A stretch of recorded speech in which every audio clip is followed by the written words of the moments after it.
Eч кайсы бир тил кыргыз тилине атаандаш болбош керек. 70 тилди билели андан сырткары. Жогорку кеңеш мамлекеттик тил жөнүндө жаңы мыйзамын экинчи окууда кабыл алды. Мыйзамды 79 депутат колдоп берди. Бул мыйзамда кыргыз тилинин макамы кескин жогорулаган.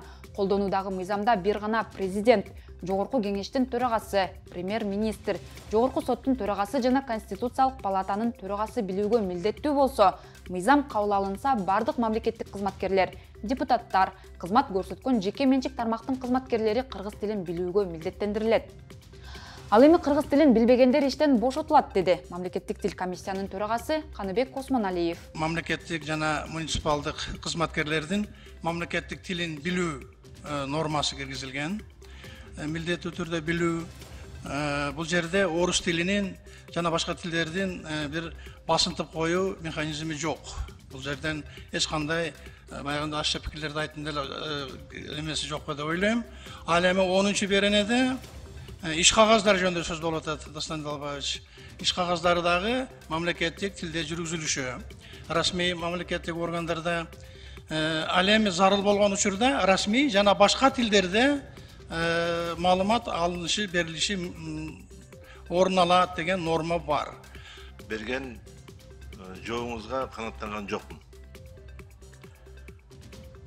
Жана орус тилдүү биздин кызматкерлер эмне болот анда депчи. Үйрөнбөсө бошойт деп айтпайсызбы? Эмнесин коркосуңарчы?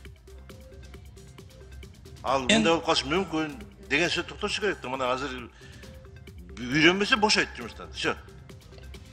Андан башка кандай кылыш керек анда? Мен токтомго таянып айттым. Укук коргоочу Рита Карасартова 20-июнга чейин камакта калды. Мындай чечимди 19-апрелде Бишкектин 1-май райондук соту чыгарды. Карасартова өзү сөз эркиндиги үчүн күрөшкөнүнө байланыштуу камакта калганын айтты. Укук коргоочу Кемпир-Абад иши боюнча кармалгандардын арасында ТИЗОдо калган жалгыз аял. Ал Кемпир-Абад маселеси боюнча дээрлик бардык жыйындарга катышып, бийликке нааразычылыгын айтып келген.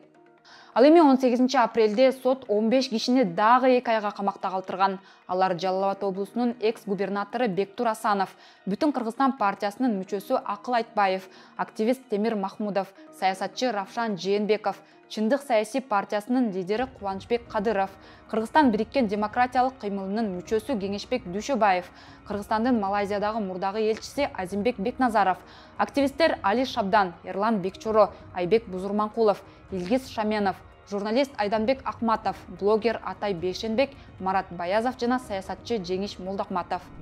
Орусияда 9-майда өлбөс полк жүрүшү болбой калды. Уюштуруучулар мунун себебин коопсуздукка байланыштырды. Бирок Москванын Кызыл аянтында адаттагыдай эле парад болот. Дээрлик 10 жылдан бери салтка айланган жүрүш Орусияда пандемия убагында 2 жыл катары менен өткөн эмес. Былтыр кадимкидей эле болгон. Ал эми өткөн жылы Тажикстандан башка Борбор Азия өлкөлөрү Украинада башталган согушка байланыштуу 9-майда майрамдык парадтан баш тарткан. Бирок Кыргызстанда Садыр Жапаровдун буйругу менен өлбөс полк жүрүшү болгон. Бул жылы да өлбөс полк жүрүшү Кыргызстанда өткөрүлмөкчү. Кипрдеги эң ири банк, Bank of Cyprus, орусиялыктардын эсебин жапканы жатат. Бул 2 айдын ичинде ишке ашарын айтып, банк кардарларына кат жөнөттү. Анткени банк орусиялыктарды тейлөө үчүн АКШ менен Британиянын санкцияларынан кооптонууда. Банк бул өлкөлөр Орусиядан келген компанияларга да, жеке адамдарга да маркетинг, IT, юридикалык инженердик кызматтарды көрсөтүүгө тыюу салган деп түшүндүргөн.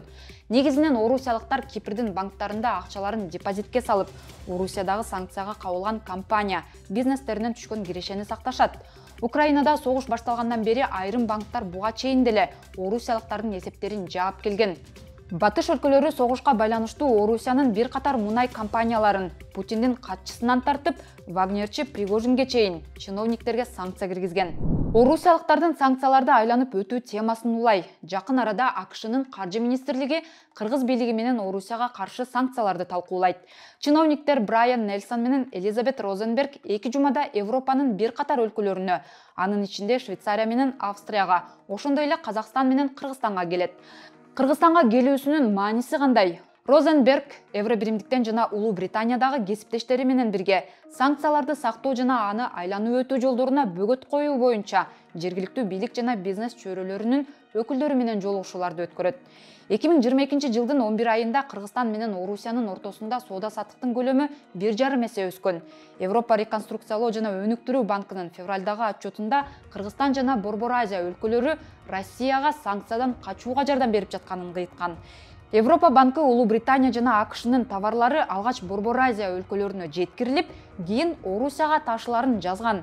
Маселен, евробиримдиктен Кыргызстанга ташылган товарлардын көлөмү 84%га өсүп, рекорд жараткан. Былтыр батыш өлкөлөрү Орусияга каршы бир катар санкцияларды салып, жеке адамдарга жана уюмдарга тиешелүү 21,5 миллиард евролук активдерди тоңдурган. Евробиримдиктин лидерлери өткөн жылдын октябрында Еврокомиссияга тоңдурулган активдерди Украинаны реконструкциялоону каржылоого пайдаланууну сунуштаган. Жакын арада Казакстан Ооганстанды башкарып турган талиптердин дипломаттарына элчилик ачууга имарат берет. Бирок казак тими мындай кадам талиптердин бийлигин таанууга жатпасын айтты. Расмий өкүл Айбек Смадияров брифингде буга чейин эки өлкөнүн вице-премьер-министрлери Кабулда кезиккенин, анда соода саттык, экономика маселеси жана Талибандын дипломаттарын кабыл алуу сүйлөшүлгөнүн билдирген. Казакстан менен Ооганстан соода саттыгын кеңейтсе, соодагерлер ал жакта тонолуп, кармалып, алданып калбоосуна талиптер кепилдик береби деп журналист суроо салган. Смадияровдун айтымында Казакстан мындай жагдайлар болбошу үчүн талиптерге элчилик ачып берип, эки тараптуу кызматташат. Анткени учурдагы Ооганстанда Казакстандын элчилиги гана иштесе, кыйын болуп калат. Ошондой эле Смадияров талип өкмөттү 40 миллион калкты багып, элге айлык төлөө үчүн казакстандык товарларга кызыктар экенин билдирди. 2021 жылдын бийликке келген Талибанды дүйнөдөгү бир да өлкө тааныган эмес. Апта ичинде болгон маанилүү жаңылыктардын топтому менен мен Асель Шамилова тааныштырдым. Көрүшкөнчө.